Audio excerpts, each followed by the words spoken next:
Bismillahirrahmanirrahim. Alhamdulillahi rabbil alamin, wassalatu wassalamu ala asyrafil anbiya'i wal mursalin wa ala alihi wa sahbihi ajma'in. Rabbi shrah li sadri wa yassir li amri wahlul 'uqdatam min lisani yafqahu qawli. Amma ba'd. Baik, assalamualaikum warahmatullahi wabarakatuh kepada semua anak-anak enam hafizah. Saya doakan semua sihat, semua sihat wal afiat di dalam rumah masing-masing bersama keluarga masing-masing lah. Okey, baik, kita akan teruskan dengan pembelajaran kita pada hari Isnin 15 hari bulan 2 2021. Okey, dalam subjek pendidikan teras Islam. Okey, kamu boleh buka buku teks kamu muka surat 75 sampai muka surat 79. Okey, boleh buka buku teks pendidikan Islam muka surat 75 dan hingga 79. Okey, Allah berfirman, maksudnya, dan laksanakanlah solat dan tunaikanlah zakat, dan segala kebaikan yang kamu kerjakan untuk dirimu, kamu akan mendapatkannya, yakni pahala di sisi Allah. Sungguh Allah Maha melihat apa yang kamu kerjakan. Okey, berdasarkan ayat Al-Quran ini, so hari ini kita nak belajar tentang tajuk sifat Allah, iaitu basar. Okey, kita dah belajar dua sifat Allah sebelum ni. So ni sifat Allah yang ketiga kita akan belajar, iaitu Allah bersifat basar. Apa itu Allah bersifat basar? Okey, jom kita tengok. Okey, objektif pembelajaran kita pada hari ini adalah, yang pertama, kita tahu maksud basar Allah itu apa, maksud sifat Allah.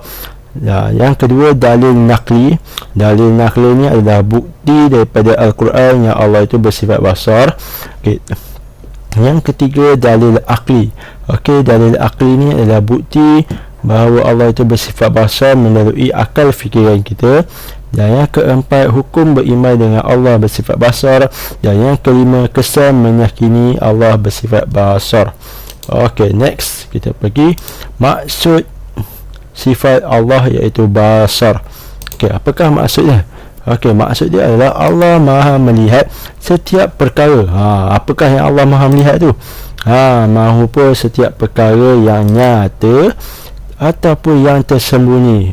Okey, maksud dia Allah Maha melihat apa saja yang nyata. Yang nyata ni yang kita sendiri pun boleh nampak lah, ataupun yang tersembunyi. Yang tersembunyi ni maksud dia apa saja yang kita tak nampak, Allah boleh nampak.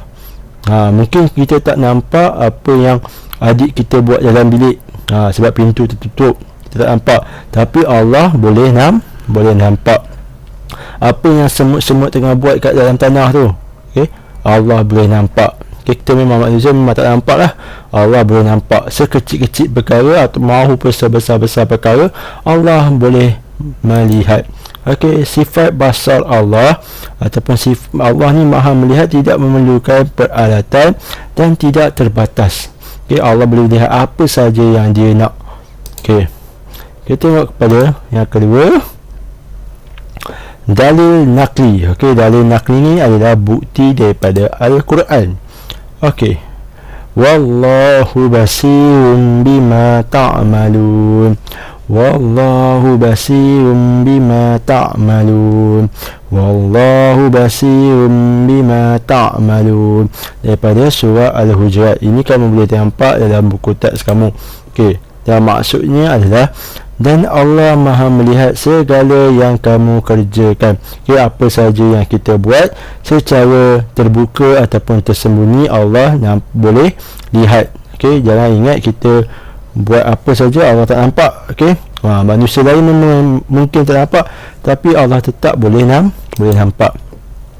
Okey, kita pergi seterusnya, iaitu dalil akli. Okey, dalil akli ni adalah bukti bahawa Allah itu bersifat basar. Okey, okey, bukti Allah bersifat basar. Okey, baik, di sini Ustaz terangkan empat bukti yang Allah itu Maha melihat setiap perkara. Okey, selain yang kamu boleh baca dekat slide Ustaz ni, Ustaz bagi 4 bukti yang bahawa Allah itu Maha melihat setiap perkara. Okey, yang pertama, Allah melihat tanpa memerlukan deria penglihatan. Okey, Allah melihat tanpa memerlukan deria penglihatan. Allah tak perlukan mata macam kita manusia untuk melihat. Okey, Allah tu Allah lah, Allah tak sama dengan makhluk. Okey, yang kedua, penglihatan Allah tidak terbatas. Okey, yang kedua, penglihatan Allah tidak terbatas. Dan yang ketiga, Allah melihat tanpa sebarang alat penglihatan. Allah melihat tanpa sebarang alat penglihatan. Okey, yang keempat, Allah memiliki sifat kesempurnaan dan tidak sama dengan makhluk.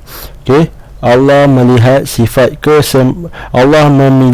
sifat kesempurnaan dan tidak sama dengan makhluk. Okey, baik, itu adalah 4 bukti bahawa Allah tu maha melihat segala perkara.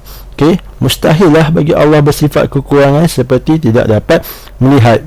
Okey, takkanlah Allah cipta manusia tapi Allah pun tak boleh tengok manusia. Mustahil lah kan. Okey, Allah tidak melihat menggunakan mata seperti manusia. Sebab kita percaya Allah itu laisa kamitslihi syai'. Allah tidak sama dengan makhluk ciptaannya. Okey. Kita tengok hukum beriman kepada sifat Allah basar. Okay, kita wajib beriman bahawa Allah bersifat basar dengan meyakini setiap perlakuan dapat dilihat oleh Allah walaupun manusia tidak dapat melihatnya. Okay, kita yakin bahawa Allah sentiasa lihat kita walaupun tiada manusia yang melihat apa yang kita buat. Percayalah Allah sentiasa lihat kita. Okay, kesan meyakini sifat basar Allah. Apakah kesan dia? Yang pertama, berusaha melipat gandakan amalan. Okey, apa saja yang kita buat, kita kenalah ikhlas kerana Allah, bukan kerana manusia. Sebab tu bila kita buat kerana manusia tak hargai, kita kecewa. So kita buat satu perkara kerana Allah, kerana Allah itu maha melihat. Okey, yang kedua, berhati-hati dalam setiap perbuatan.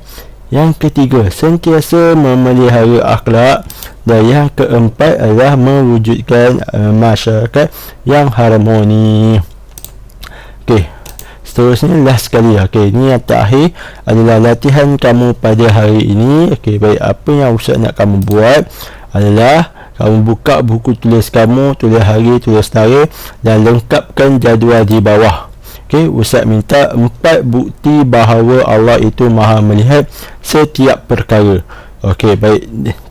Okey, Ustaz minta 4 bukti bahawa Allah itu maha melihat setiap perkara. Okey, salin semula jadual ni dalam buku tulis kamu dan hantarkan kepada Ustaz lah bila dah siap. Okey, jawapan Ustaz dah bagi sebenarnya.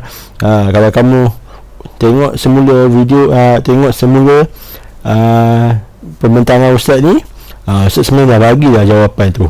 Okey, itu saja kelas kita pada hari ini. InsyaAllah kita akan bertemu lagi di kelas PTI pada hari Jumaat. Okey, esok Jawi. Okey, itu saja. Kalau ada apa-apa masalah boleh WhatsApp Ustaz secara personal.